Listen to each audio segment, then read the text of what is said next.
ओम शांति। ओम शांति। ओम शांति।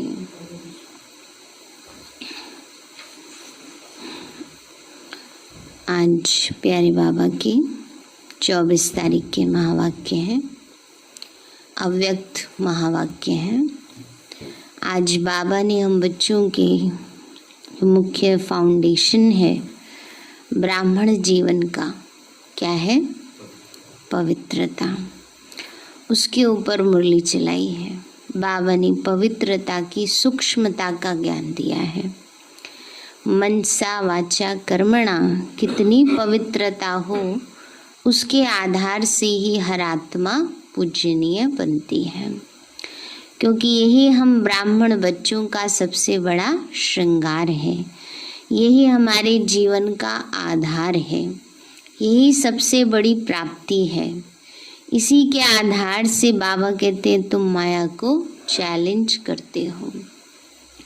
इसलिए आज बाबा ने हम बच्चों को समझाया, बच्चे अगर मन में आवेश भी है, सूक्ष्म लोभ भी है, तो वो भी क्या है? अपवित्रता है।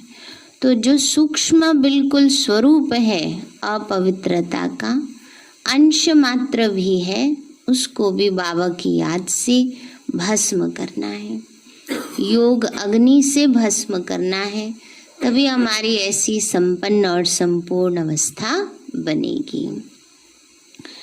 आज बाबा की रिवाइज महावाक्य हैं 17 अक्टूबर 1987 के।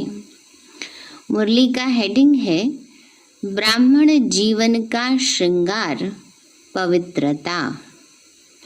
बाबा बोले, आज बाप दादा अपने विश्व के चारों ओर के विशेष होवनहार पूज्य बच्चों को देख रहे हैं ना। होवनहार पूज्य, इस समय तो पुरुषार्थी हैं, पूज्य कब होंगे?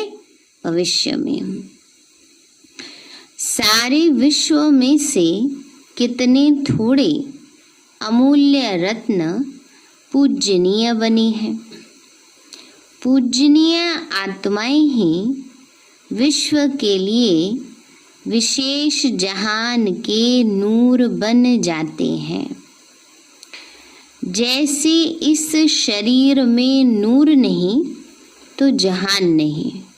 नूर होता है आँख, आँख के अंदर जो तारा होता है, छोटा सा तारा होता है ना, एक तो बड़ा वाला काला गोगो होता है, उसके बीच में छोटा वाला होता है, उसको कहते हैं नूर, आँखों का नूर ना। वो नहीं होता आँखों में तो रोशनी नहीं होती, दिखाई नहीं देता है। तो बाबा हमें क्या बना देते? नैनों का नूर। बाबा ने कहा जैसे इस शरीर में नूर नहीं तो जहान नहीं, आंखों में रोशनी नहीं तो जहान नहीं देख सकते हैं। ऐसे विश्व के अंदर पूजनीय जहान के नूर आप श्रेष्ठ आत्माएं नहीं तो विश्व का भी महत्व नहीं। स्वर्ण युग व आदि युग व सतो प्रधान युग, नया संसार आप विशेष आत्माओं से आरंभ होता है। पावनी का स्वर्ण युग, सतो प्रधान, नया युग, सतयुग किससे शुरू होता है? हम बच्चों से शुरू होता है, देवी देवताओं से शुरू होता है। नए विश्व के आधार मूर्त पूजनीय आत्माएं आप हो। तो आप आत्माओं का कितना महत्व है।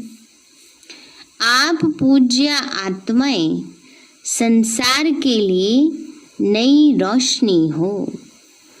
आपकी चढ़ती कला विश्व को श्रेष्ठ कला में लाने के निमित्त बनती है। बावनी का आप संसार के लिए नई रोशनी हो, आपकी चढ़ती कला होती है तब सारे संसार के लिए चढ़ती कला हो जाती है। आप गिरती कला में आते हो तो संसार की भी गिरती कला होती है। आप परिवर्तन होते हो तो विश्व भी परिवर्तन होता है।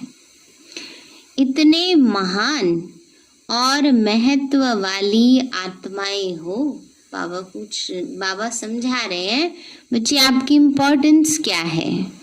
आप उठोगे तो सारा संसार उठेगा, आप परिवर्तन होते हो तो सारा संसार परिवर्तन होता है। कितना महत्व है। तो आज बाप दादा सर्व बच्चों को देख रहे थे। ब्राह्मण बनना अर्थात पूज्य बनना, क्योंकि ब्राह्मण सो देवता बनते हैं और देवताएं अर्थात पूजनीय। तो सभी देवताएं पूजनीय तो हैं, फिर भी नंबरवार जरूर हैं। देवताएं सारी पूजनीय हैं। 33 करोड़ देवी देवताओं का पूजा की जाती है, पर नंबरवार। कैसे नंबरवार?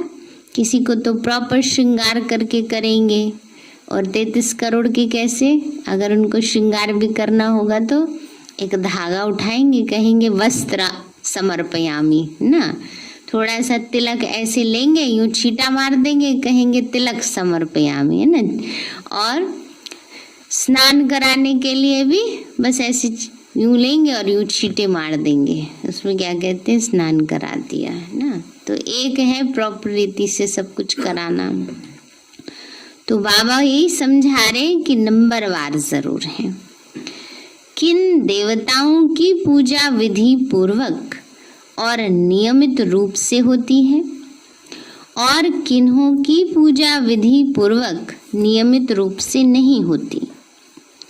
किन्हों के हर कर्म की पूजा होती है और किन्हों के हर कर्म की पूजा नहीं होती है। कोई का विधि पूर्वक हर रोज श्रृंगार होता है और कोई का श्रृंगार रोज नहीं होता है।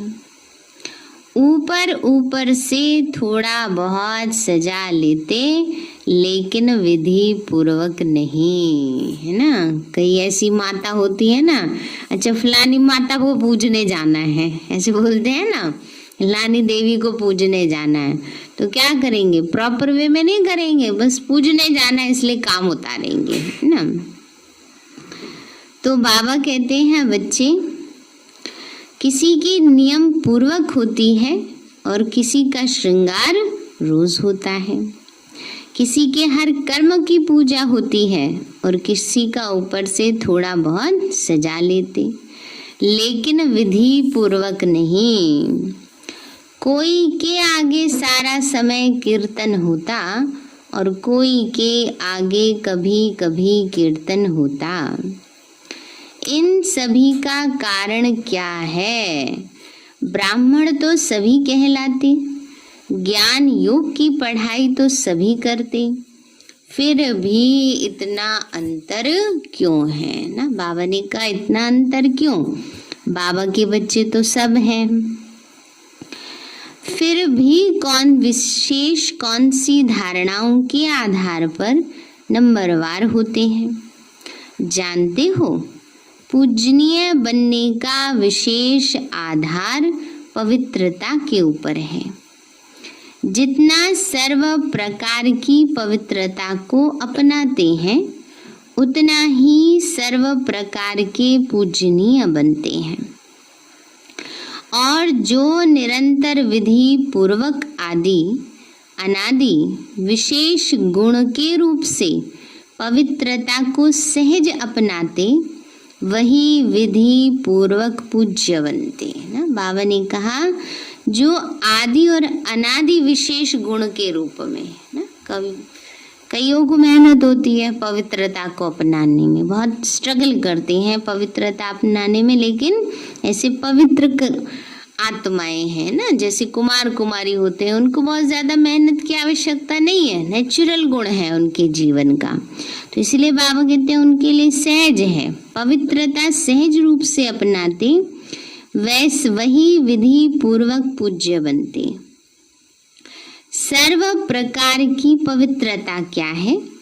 जो आत्माएं सहज स्वतः है, हर संकल्प में, बोल में, कर्म में सर्व अर्थात ज्ञानी और अज्ञानी आत्माएं सर्व के संपर्क में सदा पवित्र वृत्ति, दृष्टि, वाइब्रेशन से यथार्थ संबंध संपर्क निभाते हैं। इसको ही सर्व प्रकार की पवित्रता कहते हैं। बाबा ने कितना सहज बता दिया। जो आत्माएं सहज स्वतः है, हर संकल्प, बोल, कर्म में सबके प्रति, चाहे ज्ञानी आत्माएं हैं चाहे अज्ञानी आत्माएं हैं, संबंध संपर्क में सदा पवित्र दृष्टि, वृत्ति, वाइब्रेशन से यथार्थ संबंध संपर्क निभाते, उसको कहते हैं पवित्रता। स्वप्न में भी स्वयं के प्रति या अन्य कोई आत्मा के प्रति सर्व प्रकार की पवित्रता में से कोई कमी ना हो।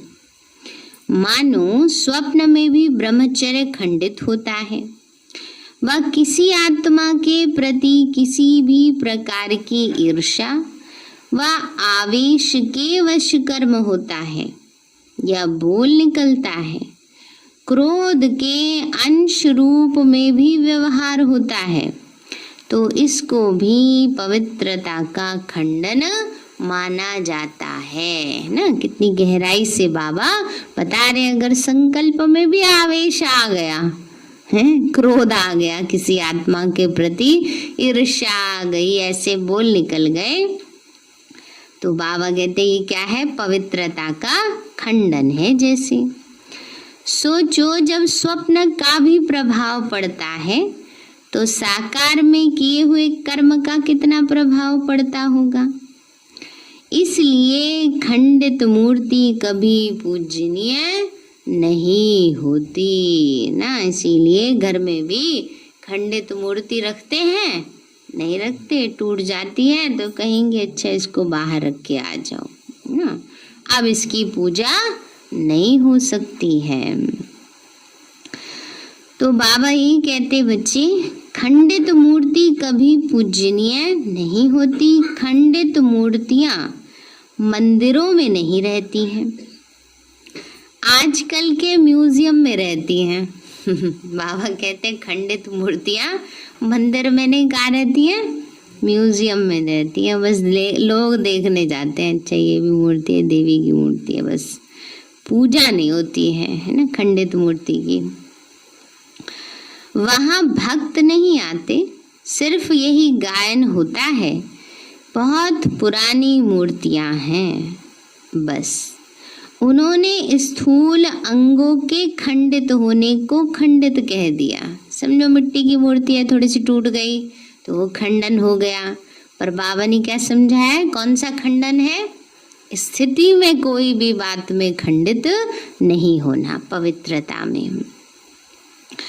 तो लेकिन वास्तव में किसी भी प्रकार की पवित्रता में खंडन होता है तो वह पूज्य पद से खंडित हो जाते हैं। ऐसे चारों ओर की पवित्रता विधि पूर्वक है, तो पूजा भी विधि पूर्वक होती है ना। चारों प्रकार में ना, मनसा, वाचा, कर्मणा, संबंध, संपर्क। तो मन, वाणी, कर्म, संबंध, संपर्क और स्वप्न में भी पवित्रता, इसको कहते हैं संपूर्ण पवित्रता।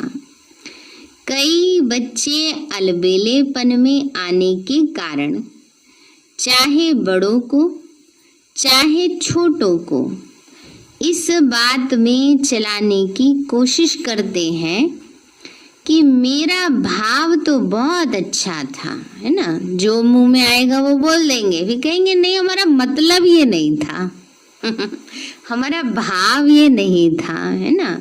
तो अंदर जब वो चिंतन था तभी तो वो बोल में आया ना। अगर भाव नहीं होता, चिंतन वो नहीं होता, तो वो बोल में नहीं आता। तो इसलिए कई बार अपने बड़ों को भी चलाने की कोशिश करते हैं, छोटों को भी चलाने की कोशिश करते हैं कि मेरा भाव तो बहुत अच्छा था लेकिन बोल ऐसा निकल गया, वह मेरी एम ऐसी नहीं थी, मेरी बात का मतलब ये नहीं था, मेरा लक्ष्य ये नहीं था, लेकिन हो गया, है ना। कई बार कईयों को समझ नहीं होती क्या बोलना है क्या नहीं बोलना है, कहते हमारे मुंह से निकल गया। मुंह से क्यों निकला? पुराने संस्कार है ना।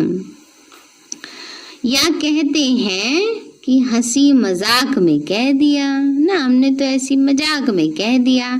अच्छी बात का भी तो मजाक कर सकते हैं ना, अच्छी बात भी तो बोल सकते हैं मजाक में, खराब ही क्यों बोली ना। तो इसलिए बाबा कहते हैं बच्चे, मेरा लक्ष्य ऐसा नहीं था लेकिन बोल निकल गया। या कहते हैं कि हंसी मजाक में कह दिया या कर लिया, ये भी चलाना है ना, ये भी चलाना है। माना चलाना माना घुमा देना बातों को। कईयों की आदत होती है ना बड़ी, पहले कुछ कुछ बोल देंगे फिर बातों को इस तरीके से घुमा देंगे कि नहीं नहीं हमारा मतलब ये थोड़ा ही था ना। तो बाबा कहते हैं जैसे सामने वाले को मतलब समझ में ही नहीं आता ना। तो इसलिए बाबा कहते हैं बच्चे ये किस में आता है, क्या है ये बोल की अपवित्रता है। इसलिए बाबा कहते हैं यह भी चलाना है, इसलिए पूजा भी चलाने जैसी होती है। पूजा भी उनकी कैसी होगी? फॉर्मेलिटी वाली बस। तो बाबा कहते हैं यह है अलबेलापन संपूर्ण पूज्य स्थिति को नंबरवार में ले आता है। यह भी अपवित्रता के खाते में जमा होता है। अगर ऐसे बोलते तो किस में जाते?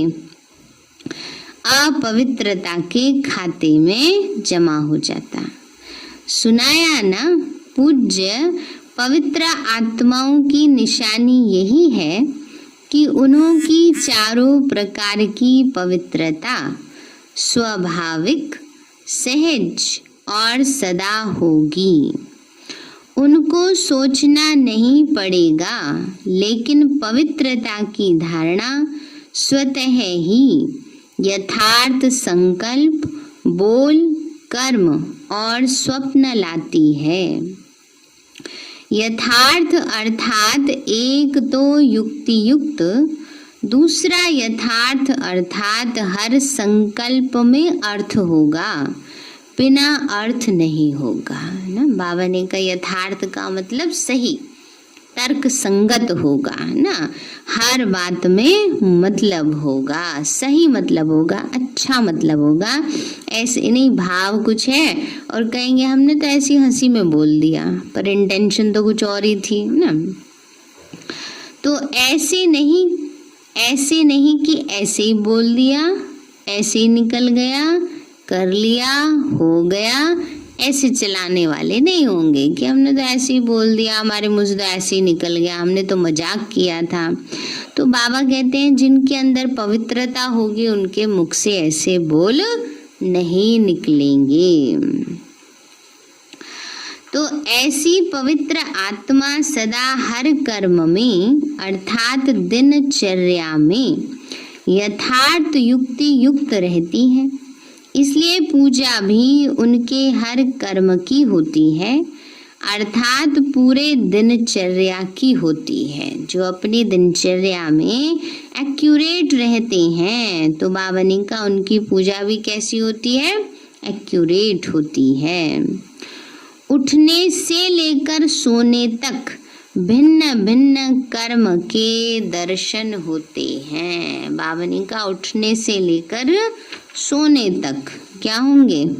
जैसे मथुरा वृंदावन में क्या होते हैं? श्री कृष्ण के उठने से लेकर हर कर्म के दर्शन होते हैं। अगर ब्राह्मण जीवन की बनी हुई दिनचर्या प्रमाण कोई भी कर्म यथार्थ व निरंतर नहीं करते तो उसके अंतर के कारण पूजा में भी अंतर पड़ेगा। कोई सोचे 7 बजे अमृत वेला कर लेते हैं पूजा भी कितने बजे होगी उसकी? उतने ही बजे होगी। फिर भक्त भी क्या करेंगे, आराम से उठ के पूजा करेंगे। चलो जब मन करेगा तब मंदिर जाके खोल लेंगे, है ना, ऐसे करेंगे। फिर तो बाबा ने कहा अगर ब्राह्मण जीवन की बनी हुई दिनचर्या प्रमाण नहीं चलते, चलो सवेरे नहीं शाम को मुरली सुन लेते हैं, आराम से सुन लेंगे, कोई बात नहीं, है ना। तो बाबा ने कहा उनकी पूजा में भी अंतर पड़ जाता है। मानो कोई अमृत वेले उठने की दिनचर्या में विधि पूर्वक नहीं चलते, तो पूजा में भी उनके पुजारी भी उस विधि में ऊपर नीचे करते, अर्थात पुजारी भी समय पर उठकर पूजा नहीं करेंगे। अब बताओ, अपने मंदिरों में एक्यूरेट टाइम पे पूजा करानी है, आगे पीछे हो जाए तो चलेगा? जब आया तब कर लेंगे। कई ऐसे पुजारी होते हैं मनमोजी, अच्छा जरूरी नहीं है उसी टाइम पे करें। कई तो एक्यूरेट, भाई इतने बजे मंदिर खोलना है, पहले 4 बजे मंदिर खुल जाया करते थे ना। आजकल तो मनमोजी है, खोले तो खोले आराम से, नहीं तो कहेंगे दोपहर 12 बजे की कर लेना पूजा, है ना। अच्छा, कोरोना काल में तो और भी बदल गया है नियम। तो बाबा कहते हैं बच्चे जब आया तब कर लेगा, अथवा अमृत वेले जागृत स्थिति में अनुभव नहीं करते, मजबूरी से कभी सुस्ती और कभी चुस्ती के रूप में बैठते, तो पुजारी भी मजबूरी से या सुस्ती से पूजा करेंगे कई क्या करते, उठ तो जाते हैं तो बड़े मजबूरी में बैठेंगे, सोते रहेंगे बैठ करके, है ना। कई बैठ जाएंगे योग करने और सोना ही है उनको, ये है कि योग में बैठना माना सोना ना। तो बाबा कहते पुजारी भी क्या करेंगे, उनके यही काम करेंगे। ऐसे हर दिनचर्या के कर्म का प्रभाव पूजनीय बनने में पड़ता है। विधि पूर्वक न चलना, कोई भी दिनचर्या में नीचे ऊपर होना, यह भी अपवित्रता के अंश में गिनती होता है, क्योंकि आलस और अलबेलापन भी विकार है। जो यथार्थ कर्म नहीं है वो विकार है ना, तो अपवित्रता का अंश हो गया ना। इस कारण पूज्य पद में नंबरवार हो जाते तो फाउंडेशन क्या रहा, पवित्रता। पवित्रता की धारणा बहुत महीन है। पवित्रता के आधार पर ही कर्म की विधि और गति का आधार है। पवित्रता सिर्फ मोटी बात नहीं है, मोटे रूप में तो सब सिर्फ ब्रह्मचर्य को पवित्रता जानते हैं। बाबा कहते हैं इतना नहीं, ब्रह्मचारी रहें या निर्मोही हो गए, सिर्फ इसको ही पवित्रता नहीं कहेंगे, ये तो साधु सन्यासी भी कर लेते हैं। पवित्रता ब्राह्मण जीवन का श्रृंगार है, तो हर समय पवित्रता के श्रृंगार की अनुभूति चेहरे से, चलन से औरों को हो। दृष्टि में, मुख में, हाथों में, पाँव में सदा पवित्रता का श्रृंगार प्रत्यक्ष हो। बाबा कहते हैं दृष्टि में, हाथों माना कर्म, पाँव माना चलन, कहते ना इसका चाल चलन अच्छा नहीं है ना। तो चरण जो होते हैं वो चलन का प्रतीक होता है ना, इसलिए बाबा कहते हैं दृष्टि, मुख, हाथ और पाँव, इसमें क्या है, पवित्रता का श्रृंगार प्रत्यक्ष हो, माना दृष्टि से, बोल से, कर्म से और चाल चलन से। कोई भी चेहरे तरफ देखें तो फीचर्स से उन्हें पवित्रता अनुभव हो ना। बाबा ने कहा दैहिक आकर्षण अनुभव ना हो, दैहिक आकर्षण अनुभव होना अलग बात होती है और पवित्रता की आकर्षण अलग बात होती है। बाबा कहते बच्ची, जैसे और प्रकार की फीचर्स वर्णन करते वैसे यह वर्णन करें कि इनके फीचर्स से पवित्रता दिखाई देती है ना। जैसे किसी के फीचर्स वर्णन करते हैं ना, फलाने का चेहरा ऐसा है, रंग ऐसा है, ऐसे बाबा कहते हैं वो चेहरा वो रंग ना दिखे, क्या दिखे? प्योरिटी की पावर दिखे।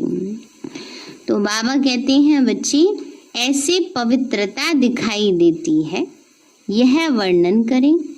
नैनों में पवित्रता की झलक, मुख पर पवित्रता की मुस्कुराहट है, और कोई बात उन्हें नजर न आए।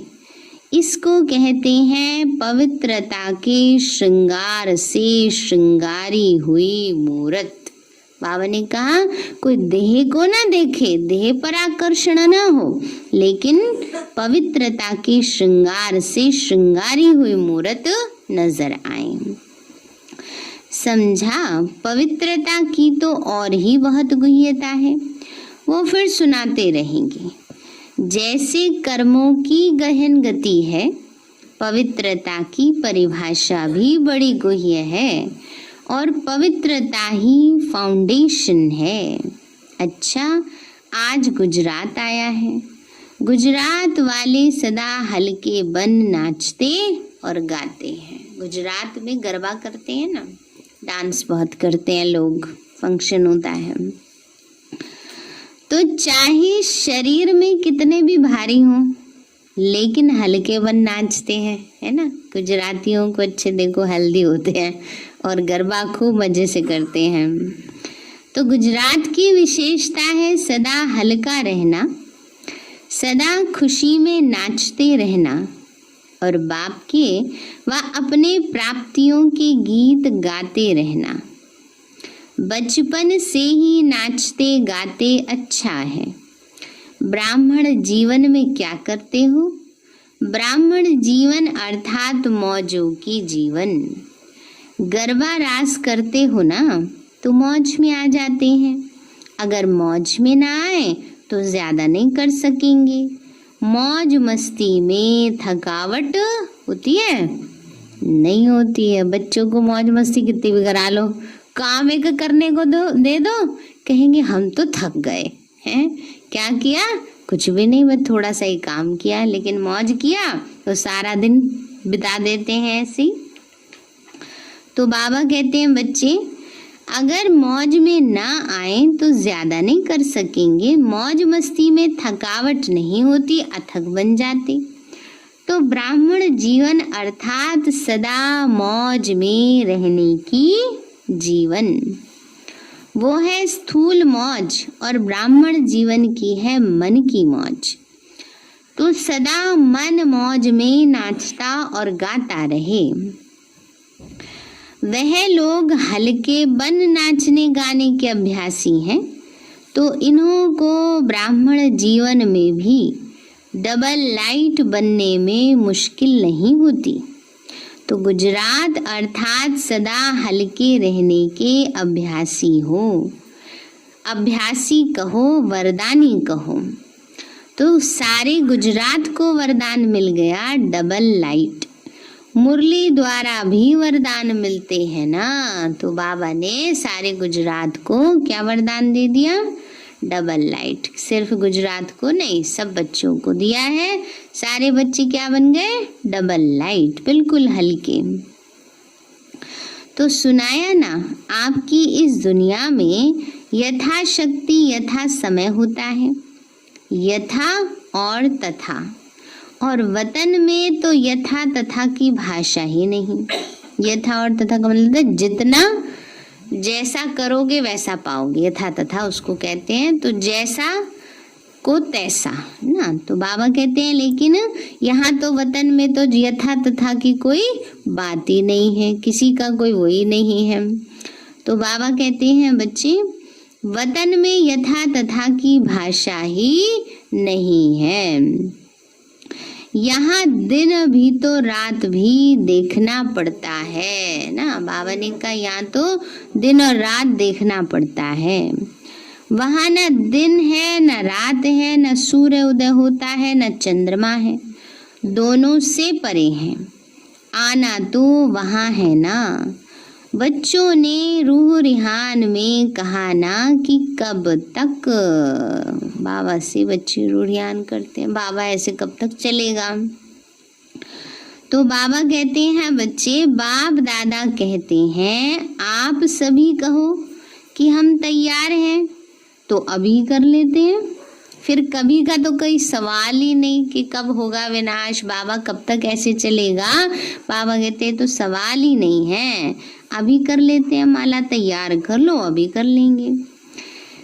कब तक है, तो जब तक सारी माला तैयार नहीं हुई है।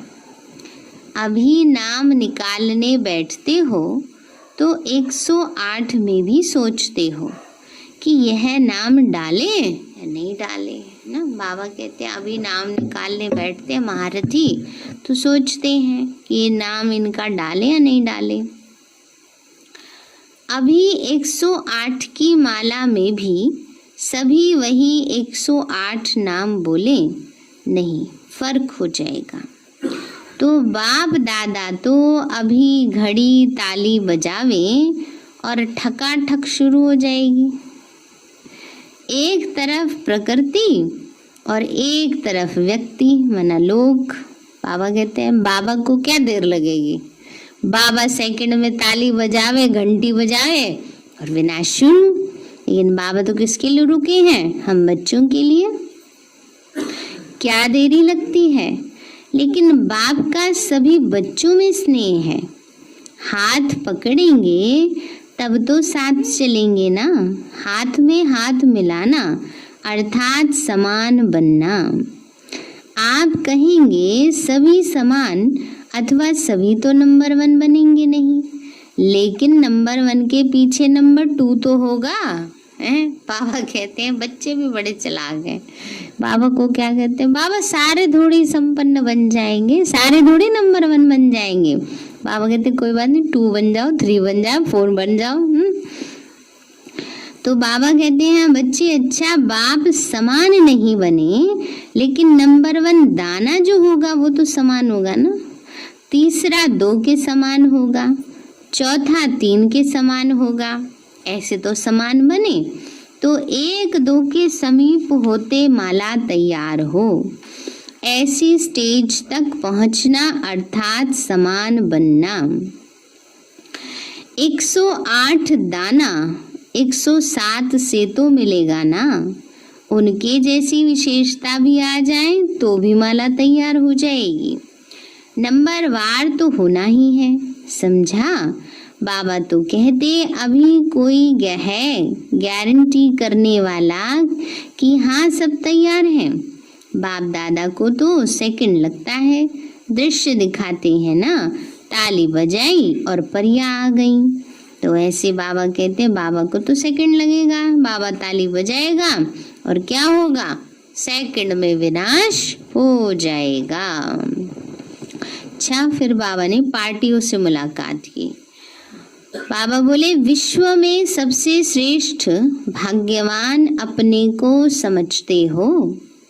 सारा विश्व जिस श्रेष्ठ भाग्य के लिए पुकार रहा है कि हमारा भाग्य खुल जाए, आपका भाग्य तो खुल गया, इससे बड़ी खुशी की बात और क्या होगी, है। बाबा कहते हैं बाबा के बने माना भाग्य का द्वार खुल गया, ताला खुल गया। बाबा कहते हैं बच्चे इससे बड़ी खुशी की बात क्या होगी, भाग्य विधाता ही हमारा बाप है। ऐसा नशा है ना, जिनका नाम ही भाग्य विधाता है, उसका भाग्य क्या होगा। इससे बड़ा भाग्य कोई हो सकता है। तो सदा यह खुशी रहे कि भाग्य तो हमारा जन्म सिद्ध अधिकार हो गया। बाप के पास जो भी प्रॉपर्टी होती है, बच्चे उसके अधिकारी होते हैं। तो भाग्य विधाता के पास क्या है, भाग्य का खजाना है। उस खजाने पर आपका अधिकार हो गया। तो सदैव वहाँ मेरा भाग्य और भाग्य विधाता बाप, यही गीत गाते खुशी में उड़ते रहो। जिनका इतना श्रेष्ठ भाग्य हो गया उनको और क्या चाहिए। भाग्य में सब कुछ आ गया। भगवान के पास तन मन धन सब कुछ होता है। तो श्रेष्ठ भाग्य अर्थात अप्राप्त कोई वस्तु नहीं। कोई अप्राप्ति है? बाबा कहते हैं ऐसी कोई चीज है जो आपको ना मिली हो? बता दो बाबा को। मकान अच्छा चाहिए, कार अच्छी चाहिए, है वो तो चाहिए बाबा। बच्चे कहेंगे बाबा वो तो चाहिए। लेकिन वो सब क्या है? वो तो माइनर है ना। बाबा मिल गया तो बाद में पीछे वो भी सब प्राप्तियां हो जाती है। सतयुग में सब अच्छा ही अच्छा मिलेगा नहीं।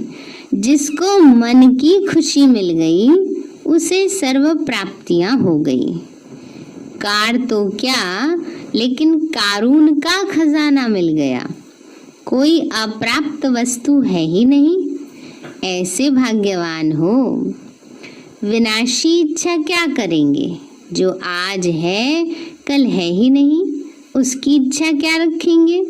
इसलिए सदा अविनाशी खजाने की खुशियों में रहो, जो अब भी है और साथ में भी चलेगा। ये मकान कार व पैसे साथ नहीं चलेंगे, लेकिन अविनाशी खजाना अनेक जन्म साथ रहेगा। कोई छीन नहीं सकता, कोई लूट नहीं सकता। स्वयं भी अमर बन गए और खजाने भी अविनाशी मिल गए। जन्म जन्म यह श्रेष्ठ प्रारब्ध साथ रहेगी। तो कितना बड़ा भाग्य है। जहाँ कोई इच्छा नहीं है, इच्छा मात्रम अविद्या है। ऐसा श्रेष्ठ भाग्य भाग्य विधाता बाप द्वारा प्राप्त हो गया है। दूसरा, अपने को बाप के समीप रहने वाली श्रेष्ठ आत्माएं अनुभव करते हो। बाप के बन गए ये खुशी सदा रहती है। दुख की दुनिया से निकल सुख के सागर में संसार में आ गए ना। दुनिया तो दुख में चिल्ला रही है और आप सुख के संसार में सुख के झूलों में झूल रहे हो। कितना अंतर है। दुनिया ढूंढ रही है और आप मिलन मना रहे हो। तो सदा अपनी सर्व प्राप्तियों को देख हर्षित रहो। क्या क्या मिला है उसकी लिस्ट निकालो तो बहुत लंबी लिस्ट हो जाएगी। क्या क्या मिला? तन में खुशी मिली तो तन की तंदुरुस्ती, मन में शांति मिली तो शांति की विशेषता, और धन में इतनी शक्ति आई जो दाल रोटी 36 प्रकार के समान अनुभव होती है। ईश्वरीय याद में दाल रोटी भी कितनी श्रेष्ठ लगती है। दुनिया के 36 प्रकार हो और आपकी दाल रोटी हो तो क्या श्रेष्ठ लगेगा? दाल रोटी अच्छी है ना, क्योंकि प्रसाद है। जब भोजन बनाते हो तो याद में बनाते हो, क्या भूल जाते हो? सब याद में बनाते हैं ना माताएं, भूल तो नहीं जाती हैं। यो बाबा अब याद आया है, मैं तो भूल ही गई। तो बाबा कहते हैं प्रसाद में याद में खाते हो तो प्रसाद हो जाता है। प्रसाद का महत्व होता है। तो कोई बात नहीं, उनको क्यों खिलाओ, खुद ही खा लो। अपने तो खाओ, अपना तो ध्यान रखो। अब आजकल के बच्चे क्या कहते हैं, एक बार कहते हैं आशा दीदी एक परिवार मिलने आया उनसे, उन्होंने कहा बाहर का खाना खाते हैं। बच्चों से पूछा बाहर का खाना क्यों खाते हैं? कहा मम्मी ऐसा बनाती नहीं खाने लायक, इसलिए बाहर का खाते हैं।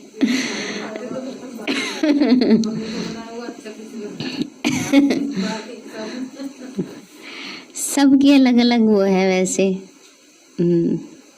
मत। कईयों को घर का खाना ज्यादा अच्छा लगता है,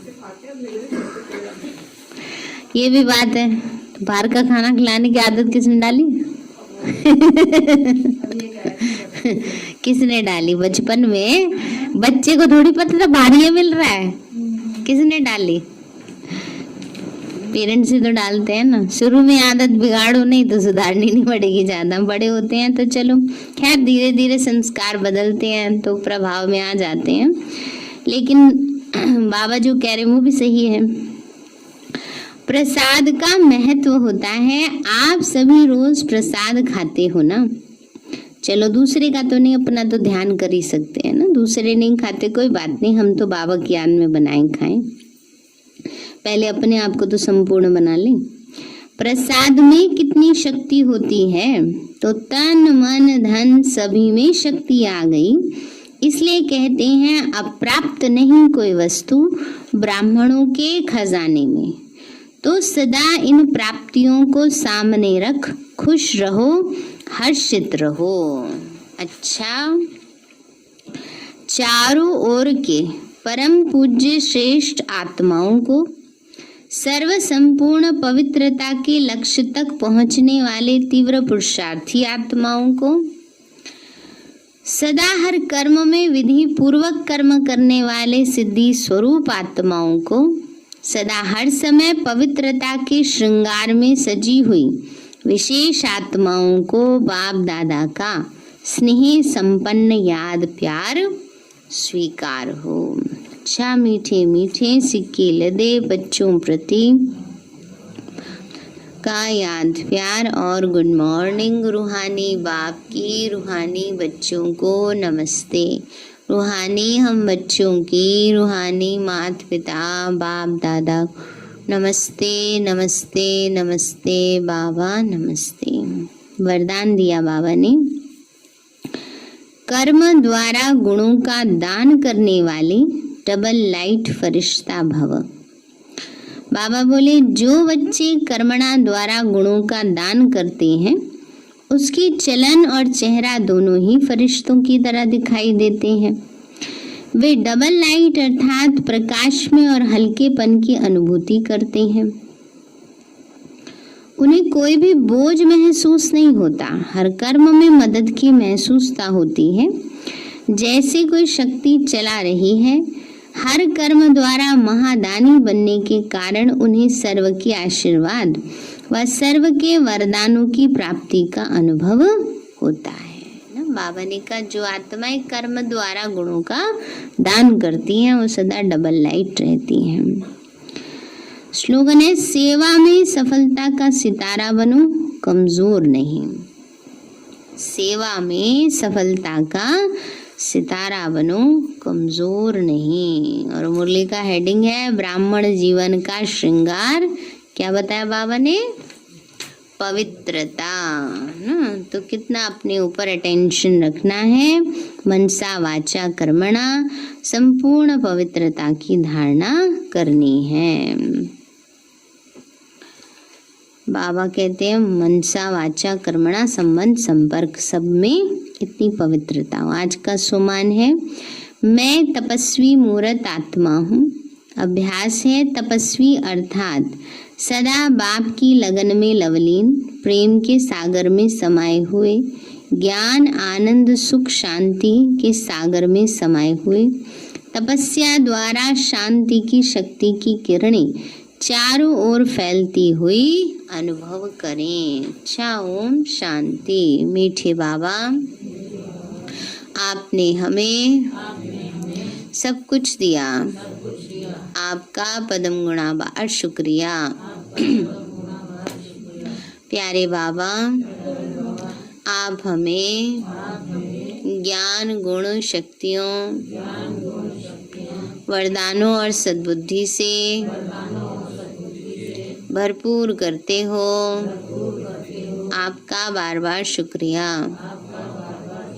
मीठे बाबा, आपने मुझ आत्मा को, इस सेवा स्थान को, विश्व की सर्व आत्माओं को निर्विघ्न बनाया। आपका बार बार शुक्रिया। प्रकृति के पांचों तत्वों का भी शुक्रिया। साइंस के साधनों का भी शुक्रिया। लौकिक अलौकिक परिवार का भी शुक्रिया। हे तन तुम्हारा भी शुक्रिया।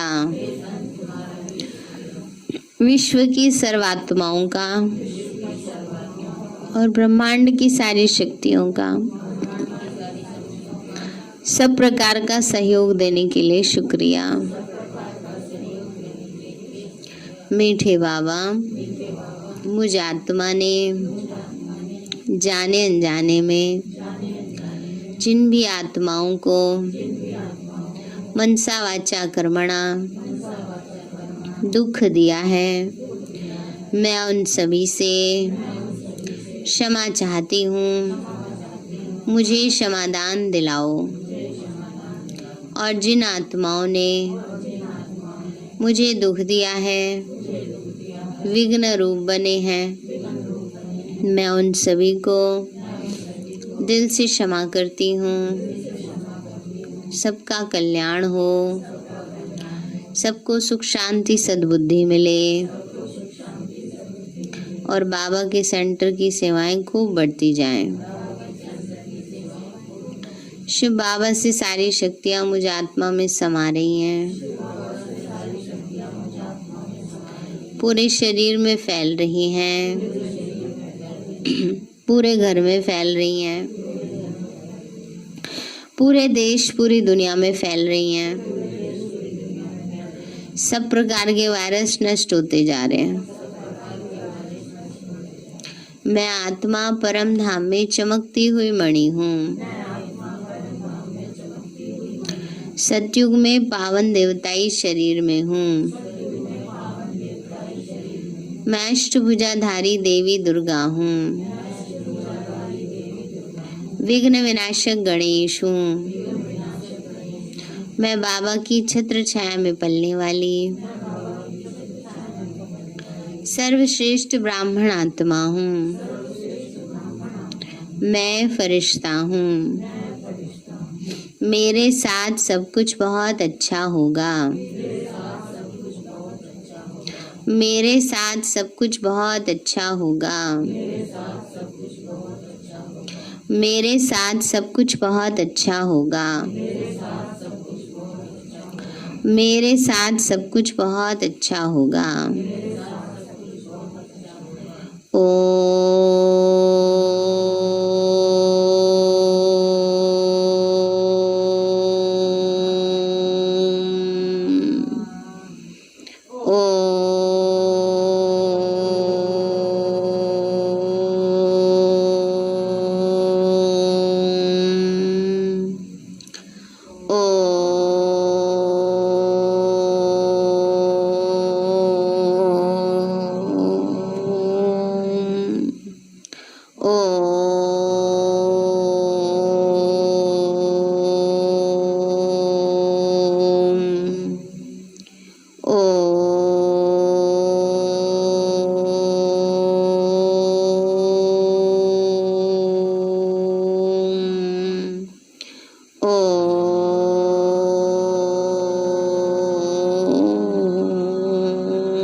शांति।